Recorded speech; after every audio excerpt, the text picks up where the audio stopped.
What's up guys, Andy's Mods here, back again with the Elder Scrolls Legends Tavern YouTube channel, and tonight I'm bringing you something very special indeed.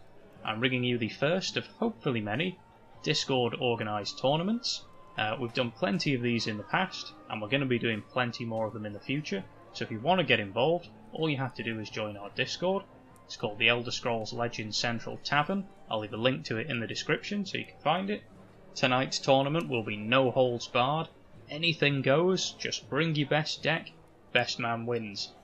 It won't be single elimination. Those who go out in the early rounds will drop into a loser's bracket and will get a second shot of making it to that final, where there is literally nothing to play for. So, without further ado, let me introduce you to tonight's 6 fighters. Fighter number 1, we have CallMeMute, the Mad Monk. This cat is no pussy. Fighter number 2, we have Lindsay Bear 26. Watch out guys, she's no teddy bear. Fighter number 3 is the first of several newcomers tonight. We have Clover Groom. Will the luck of the Irish be on his side tonight, or will RN Jesus abandon him? Fighter number 4, we have Zenith Dragon. And judging by the deck he's brought to this tournament, the man has balls of steel. Fighter number 5 is KA Drogon. I know absolutely nothing about KA Drogon, so let's move swiftly on to fighter number 6, Dylan, who's a bit of a dick. So now you've met our fighters, there's nothing left for me to say other than... let's get ready to rumble! Okay, tonight's first match, ladies and gentlemen, sees CallMeMute take on Clover Groom. CallMeMute playing his traditional Pilfer Monk, Clover Groom playing with Goblin Archer. Now I will say that I won't be showing the full matchups in this video. I'll be showing a series of highlights of the best moments of each match, just to save you a bit of time and to save my voice, frankly. So as we see, Clover Groom brings out a Mournhold Traitor, which was really the precedent setter for the early game. He was able to play quite a few of those powerful cheap green creatures, getting a lot of goblin synergy. But CallMeMute is able to strike back here. He uses his Torval Crook, comboing it with the Master of Thieves, in order to gain himself 4 extra magicka with its charge effect, which allowed him to play the second Master of Thieves, which essentially allowed his Cutpurse to attack 3 times in one turn, so he was able to push Clover down to 12 health. Clover though does get a Prophecy, allowing him to switch his Traitor to the other lane, which did allow him to clear quite successfully. The sheer volume of goblins at this point is making that Savage get a little bit out of hand. It is up to 10 attack at this point, which did allow him to swing the life totals back around. Mute did fight on valiantly though, but his Knight of the Hour there, not enough to hold back the might of the goblins, chipping him down to 4 health, and we'll see Cliff Racer come off the top there for Clover to win the match. CallMeMute though will get another shot in the loser's bracket. Leave anything for us? Just bodies. Okay, the second match tonight sees Zenith Dragon take on KA Drogon. Zenith, I did tell you he had balls of steel. He's brought to this tournament an entirely premium mono-neutral Dwemer deck. Props to him for that. But KA has brought a stronger meta control archer. But as we see, Zenith did get the stronger board presence early on with his Mechanical Ally, Reachman and Eradicator. But KA with some strong creatures of his own, Brynjolf and Pomerat Renegade, and we see the Leaf Lurker come down to clear the Eradicator.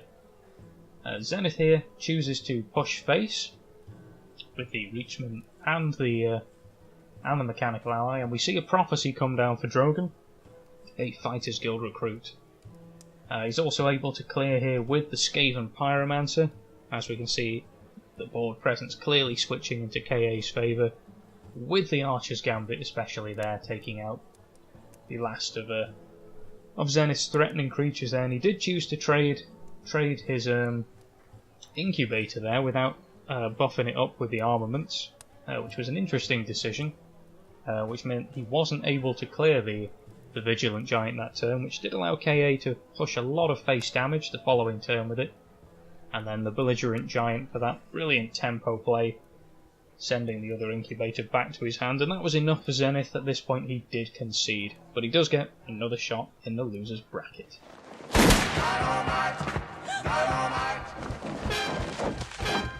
How did you know? Donuts don't wear alligator shoes. Okay, tonight's third match sees Lindsay Bear 26 take on Drogon in an all-Archer mirror match. And it really is a mirror match because they're both essentially playing the same deck. Now I'm going to be showing you the full thing because this match was an absolute doozy. As you can see, we're already at turn 9, and it was basically just tit for tat, back and forward trading, and we were just waiting for someone to break the deadlock and break that first rune, really take the game by the scruff of the neck and force the issue. And it was Lindsay who broke the first rune, and as you can see, she has built decent board presence, but KA, you know, continues to clear, continues to make trades, guard the lanes, but Lindsay is still just chipping away where KA has not been attacking, and she is able to clear the board again there. And at this point, this was the killer play. She plays Journey to Sovngarde without losing too much tempo. You can see KA fighting strong still, even though he's at 6 health, able to drain and just keep himself in the game. Now at this point we see Lindsay's big Journey to Sovngarde creatures start coming out. The Eclipse Baroness there in the shadow lane. KA thinks he's safe because he shackled it, but unfortunately we know he isn't because the Earthbone Spinner is in hand, and if Lindsay just silences it, she can go face and win the match.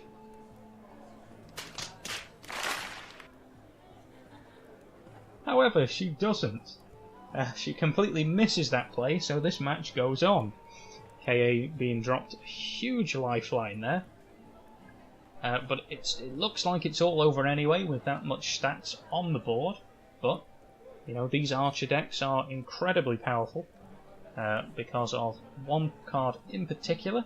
That is Unstoppable Rage, and we will see KA able to clear that shadow lane using Unstoppable Rage and the Leaf and the Werebat. So he does drain a whole hell of a lot of life back here. Gains 12 and is able to clear the board.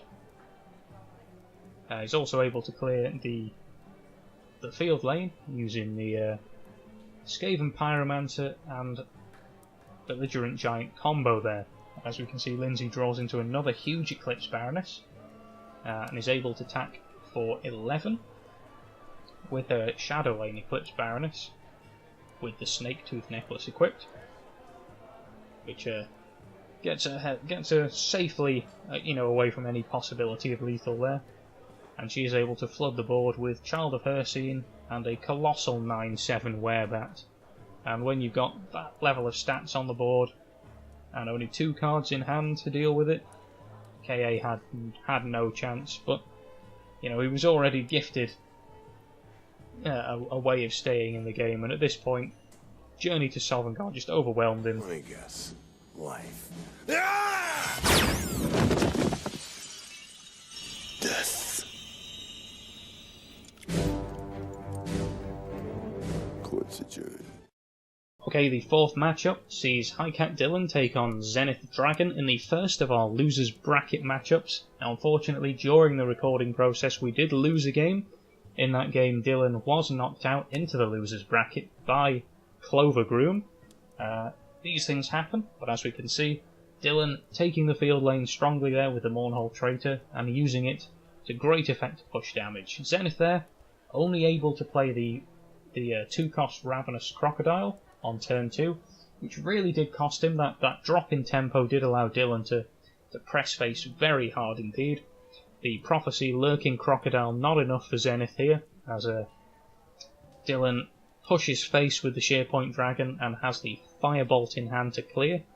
But as we can see, with only a Curse and a Daring Cutpurse in hand, Zenith isn't totally out of it. He's got to trade on with the Centurion, which he takes, leaving Dylan here with just the Cutpurse and the Gloom Lurker on board. Now, that gives him lethal as Zenith is at 4 health, but he is able to guard the field lane with the Spider.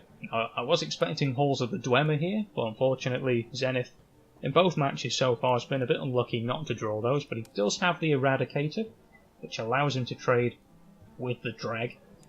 Taking Dylan off lethal, the shear point not enough to let that cut purse through to find lethal. But unfortunately, we never like to see this in tournaments. Dylan with the cheeky cliff racer top deck to win him the game. So such a shame, as Zenith was just about to come back. You just shot an unarmed man. Well, he should have harmed himself.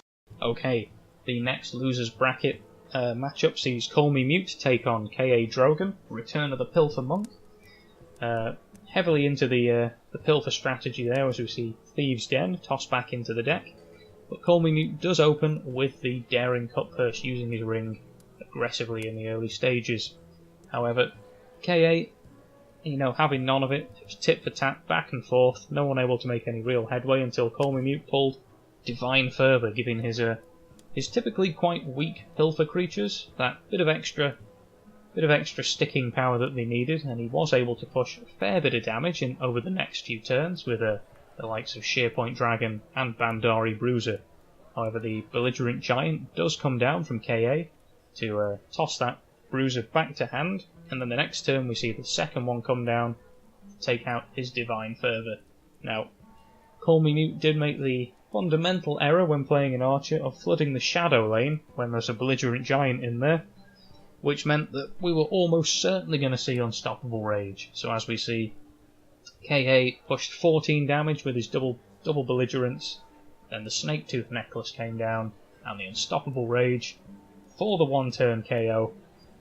So, CallMeMute unfortunately out at this point. KA moves on up the ladder to fight another day. Hey, Alfred. You won't be attending that hat convention in July. Okay, the final matchup of the losers bracket sees HighCatDylan taking on Drogon.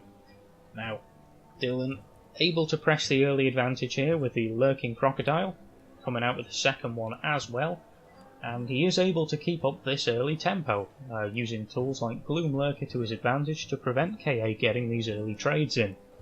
And he is able to pressure KA all the way down to 11 health by turn 5, with the Cliff Racer in hand, which I assumed he would send to face, taking KA to 7. However, in this instance he doesn't, chooses to take the favourable trade on the Ungolin, giving KA a moment of respite to just to clear the board a bit. However, Dylan is able to press a bit more, shackle the lethal creature here, but he is running out of cards, so he was forced to play the raw Leaf Lurker for tempo. Turned out to be a fantastic decision on his part, as KA, with 12 health, was only able to clear the Werebat off the board, leaving 6 on board. And with the ring and Tazcad in hand, that was all she wrote for KA. So Dill moves on to the semi-finals. Where's the stack? Thank you. Okay, into the semi-finals now. We have Lindsay there, 26, taking on Clover Groom, two of the best players so far. In the Archer mirror match, where we have the Control Archer taking on the Goblin Archer, and as we would expect, the Goblin Archer gets off to a ferocious start, as we see Murkwater Skirmisher come down for a huge buff. But Clover Groom was playing quite cautiously. However, he was playing well. As we see the two move cats come down here, he is able to shift his key creatures away from the lethal creature that Lindsay has, and is able to press some more damage to face. But he does take another trade there, with the Goblin Shaman. Now, he may come to regret that later on. He is an aggressive deck playing control after all. Now, Lindsay there, taking the trade on the Deepwood Trapper to gain the contract she needed to play Unstoppable Rage to clear the lane. Absolutely beautiful piece of play there. Really dragging herself back into it, and she was able to continue to clear the board, taking out the Shaman there. Clover Groom never really able to press enough damage to threaten lethal. However, he's getting close here, and he does have quite a hefty board. But the Fighters Guild Recruit Prophecy comes down for Lindsay, and she is able to start clearing up. Lots of lethal creatures here with Astrid out on the board means she's collecting contracts like nobody's business. So as we see here, Bell the Mighty comes down to clear that Nimble Ally. Earthbone Spinner comes down to clear out the Dune Stalker. Brynjolf can trade comfortably with the Goblin. draining some life back for her. She's also able to take the trade with Astrid finally, after getting insane value, and she's able to start building up some board presence here by using up some of her contracts. Unfortunately, Clover Groom is really out of resources at this point, down to just one card, and that's enough for him. He decides to concede. I like the way you die, boy. Okay, into the second semi-final, we see Dylan, the winner of the losers bracket, taking on Clover Groom, who we've just seen knocked out by Lindsay Bear from the winners semi-final, and he will be annoyed by that and looking for a shot at redemption, but he will have to make it past Dylan's very aggressive, prophecy-laden assassin deck. Speaking of aggression, we see Dylan take the field lane with double croc. However, Clover is able to respond with the Cliff Racer and starting to get his goblins onto the board, as we see the Murkwater Savage into play, buffed by the Nimble Ally, obviously running incredibly heavily into green to make this synergy possible. Dylan here doing what Dylan does best, just pumping face whenever possible. He is going to use the curse here to take the trade on the Cliff Racer, clearing it off the board, and then playing the Cliff Racer of his own to take Clover to 13. However, Clover is able to clear much of the board and develop a presence of his own, which Dylan was fearful of. You know, goblins do have that incredible burst potential, so he was forced to clear there. Probably didn't want to, not got enough cards to really build a board that can press for lethal. So right here we see two Savages in play for Clover, one of them already up to 9 attack, as we see Agility creature after Agility creature hit the board, the Mournhold Traitor being shifted over for the favourable trade on Dylan's Gloom Lurker, as the Savage is buffed and buffed and buffed. However, as we've seen, Clover is a very cautious player, perhaps too cautious for this sort of goblin deck, and Dylan was able to clear. Obviously, Clover was probably looking for the one-turn kill there with the double Savage. Didn't come off for him, but he is able to refuel the board with his cheap green goblins, and he's able to push Dylan to 16 health. Now, with the 2 agility creatures he plays this turn, that gives him enough for exact lethal, just so long as he can avoid Dylan's prophecies. He thinks the risk is worth it, so he goes for it. Prophecy comes out, but it's a lurking crocodile, not the harpy or the bolt that Dylan would have wanted here. And that was all she wrote. The prophecies didn't come up for him, and Clover Groom takes the match and heads into the final for a rematch with Lindsay Bear.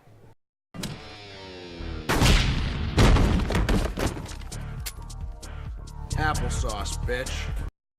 Okay guys, we made it. The grand final. Our 2 champions stand tall.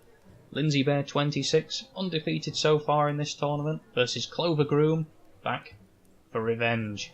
We've got Archer versus Archer, Goblins versus Control. Let's see who's going to win.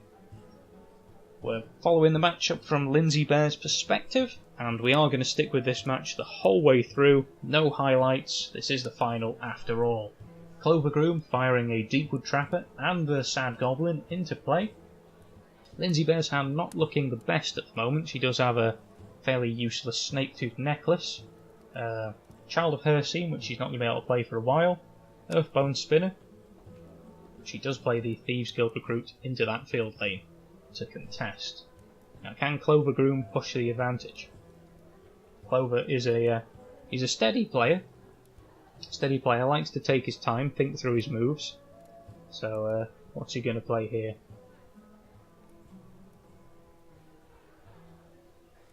He's traded in with the Trapper to shackle the Thieves Guild, and he's played Mournhold Traitor. Good start for Clover. Aggressive looking board, with not a lot Lindsay Bear can do about it at the moment. She does have Rapid Shot though, and that Skaven Pyromancer was a nice pickup off the top. She could potentially use the Rapid Shot on the Trapper, set up a situation where Skaven could clear next turn. She could also use it on the Mournhold Traitor, if she can trade with the Thieves Guild on the Deepwood Trapper. That makes Skaven much better and gives her a potentially a nice trade on the Mournhold Traitor. What's Clover going to do now? He's got 7 damage on board that he can push to face, and he probably does want to end this game quickly. He's seen how Lindsay Bear can take control of the late game with a more controlling deck. Doesn't want to make the same mistakes he made last time. So we see that damage go to face, and we see Goblin Skulk and Deepwood Trapper hit the Shadow Lane. How is Lindsay going to respond? She trades him with the into the Trapper, and uses the Skaven to clear, giving her a reasonable trade on that Mournhold Traitor next turn. But Clover Groom does have 7 damage on board and can draw another Goblin with his Goblin Skulk. So let's see what he chooses to do. We see Murkwater Witch hit the field lane. However, at this point we do run into some technical difficulties, so I will be back as soon as possible.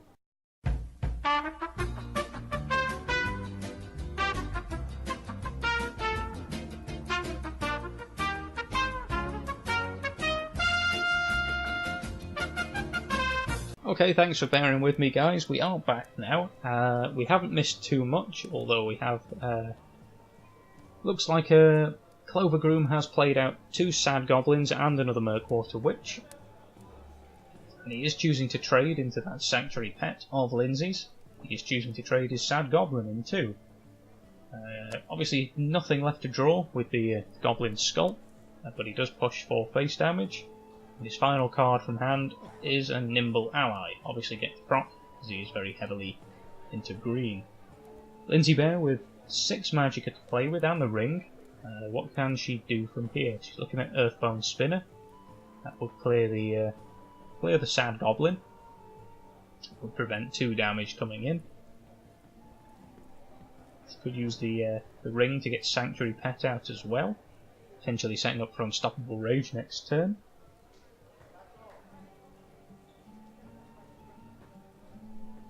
Tricky one. Could really do with a little bit more Magicka.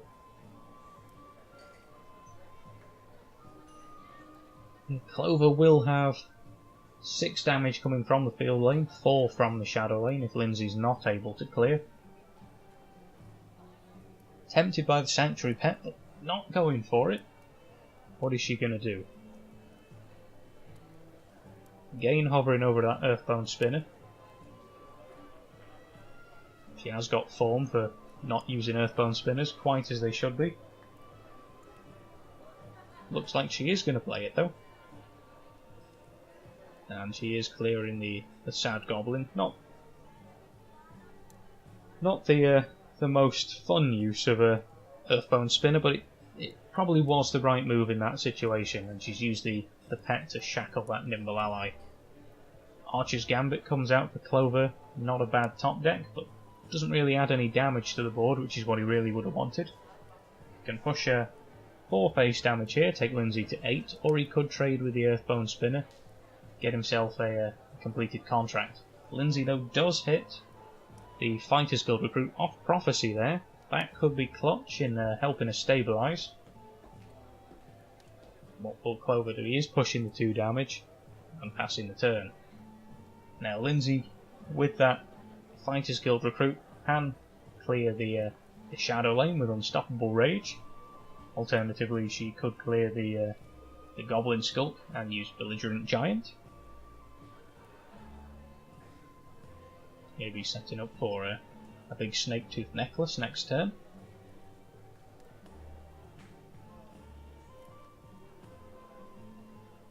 Hesitant, she's not sure what to play. She's hovering over that Snake Tooth. Although it would be tempting with her only having 8 health, I think the Belligerent Giant play is probably the more sensible one. So we see the Nimble Ally sent back to Clover's hand. She's going to trade with the rest of the board, and she is going to look for that Snake Tooth Necklace next turn. How does Clover respond? He does have 3 cards in hand, 8 damage to find. If he get himself a couple of Cliff Racers, that could end the game out.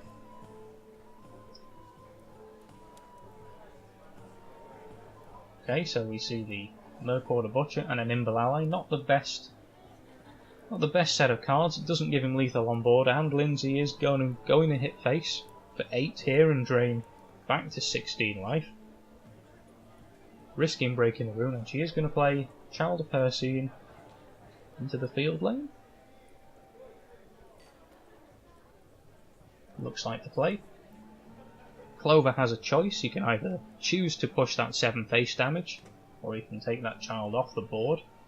He will lose his field lane either way next turn. So let's see how he chooses to play this.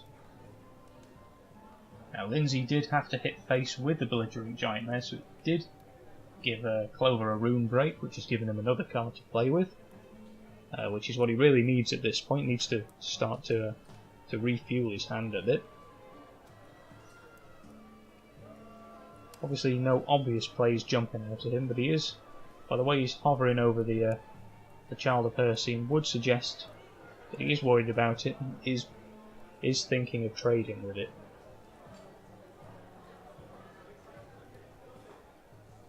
Seven damage on board would only take Lindsay down to 9. Can't really see a way of finishing the game from there. Tazcad doesn't do it. Cliff Racers won't do it.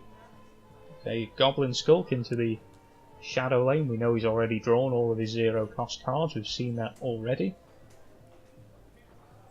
So Lindsay here using the Snaketooth Necklace and the Unstoppable Rage to clear the field lane.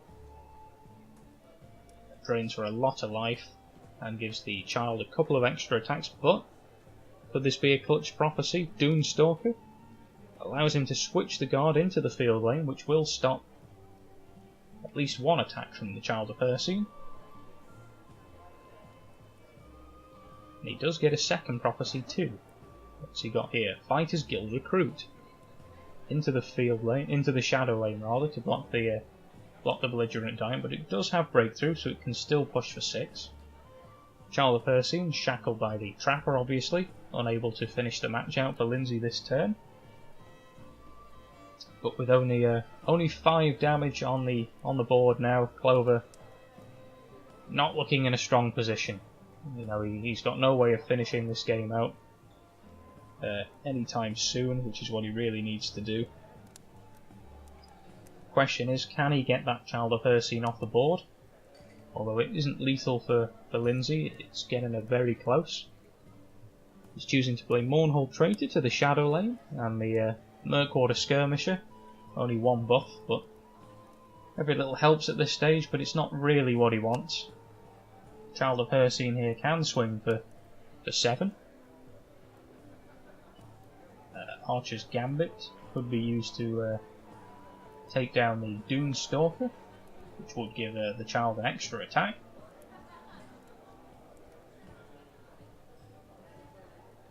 So Lindsay here, as long as she doesn't get a prophecy, and a prophecy has come out, and it is a Fighters Guild recruit. Clover Groom getting real lucky with the prophecies this match. Look at the Irish on his side. Lindsay nothing in hand to clear the Fighters Guild, so I imagine she'll trade in. She has, and she can resupply with Eclipse Baroness.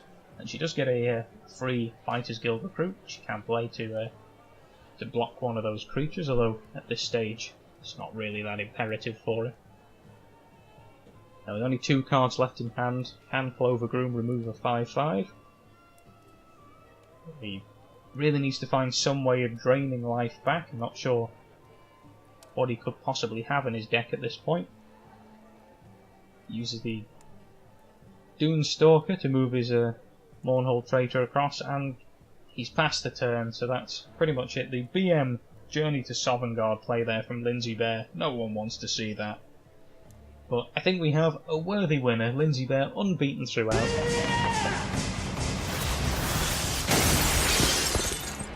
Flawless victory. So there we have it, guys. Lindsay Bear 26 is our worthy winner for today. Completely unbeaten throughout, unparalleled, unmatched. However, I do want to thank all of our contestants who were involved today. So that's Lindsay, obviously, CallMeMute, Clover Groom, Zenith Dragon, Drogon, and Dill for being part of the inaugural YouTube Discord tournament thing.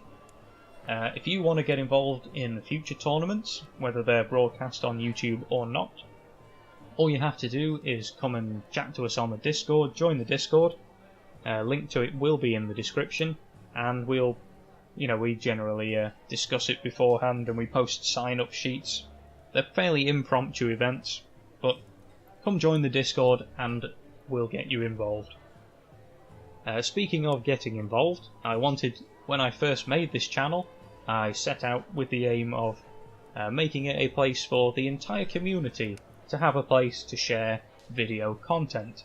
So, if you have a deck you want to review, or some custom cards you've made that you want to show the world, or just clips or a full match that you want to show everyone because it was particularly interesting or something crazy happened, whatever you want to post, let me know in the comments, or better yet, come talk to me on the Discord and we'll figure out a way of getting your content onto the channel.